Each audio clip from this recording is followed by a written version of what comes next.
Hello again, boys and girls. This is another in our language arts lesson series. This is an introduction to grammar. We'll be learning about the rules of grammar. We'll be learning why we need to obey these rules and the consequences for not obeying these rules. What really is grammar?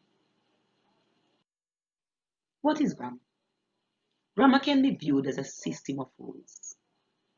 These rules guide or steer the use of a language. In our case, it is the English language. Okay, so what is a rule? Well, it goes without saying we all have to obey rules. We all have to learn to follow certain guidelines that are set for us. And if we don't, in most cases, there will be some consequences for not following the rules. So we say a rule is a prescribed guide, conduct, or action. It dictates what we do. It is an accepted procedure, custom, or habit. So the rule dictates what we do, and over time, in following the rule, it becomes for us a custom or a habit. Grammar is therefore a set of prescribed guidelines or accepted procedures that guides a speaker's or a writer's conduct. If we do not obey these prescribed guidelines, we end up in grammatic pitfalls, and our language will, or our written and spoken language, will not be up to accepted standards. Grammar continued. This refers to the way words are used, classified, and structured together to form coherent written or spoken communication. Now, we looked at the aim of the language arts in the first lesson, and we learned that the whole overall aim of the language arts is to foster effective communication.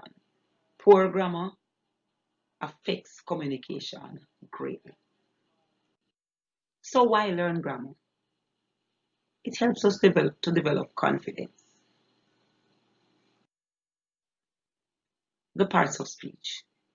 The parts of speech are the categories to which different words are assigned based on their meanings, structure, and function in context.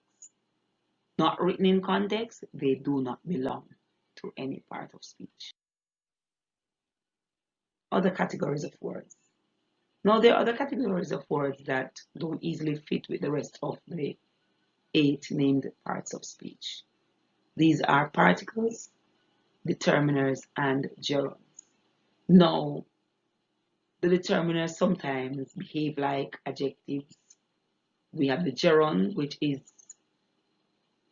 a word usually function in many cases as a verb, but now it is functioning as a noun. We'll have to look at those in details in another lesson. The 8 parts of speech. We have noun, pronouns, adjectives, verbs, adverbs, prepositions, conjunctions, and interjections. Like I said before, extensions to the parts of speech are particles, determiners, and gerunds. The function of the 8 parts of speech. Every word that we speak belongs to one of the 8 parts of speech, as long as it's used in context. The part of speech of a word is entirely dependent on how it functions in context. A single word, based on how it functions in context, may belong to more than one of the parts of speech. So, functions of each part of speech.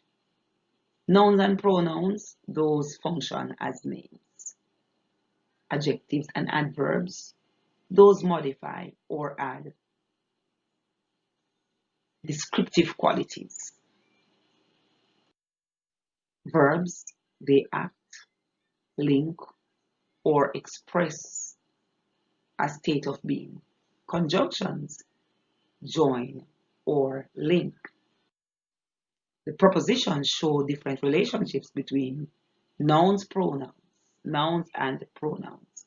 So they show the relationship between the subject and the object in a sentence. The interjection expresses strong feelings or emotions. So, the grammar rules. Each part of speech has its own set and subset of grammar rules. To speak or write well, we must know and practice these rules.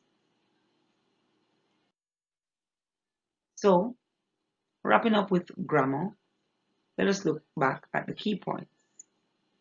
What is grammar? Grammar is a system of rules. Grammar items usually refer to those that require an understanding of the parts of speech. No word in isolation belongs to any of the parts of speech. The function of a word, among other words, determine its part of speech. Grammar rules must be observed in order for one to be proficient in communicating using any language. That's it for now, boys and girls. See you in our next lesson.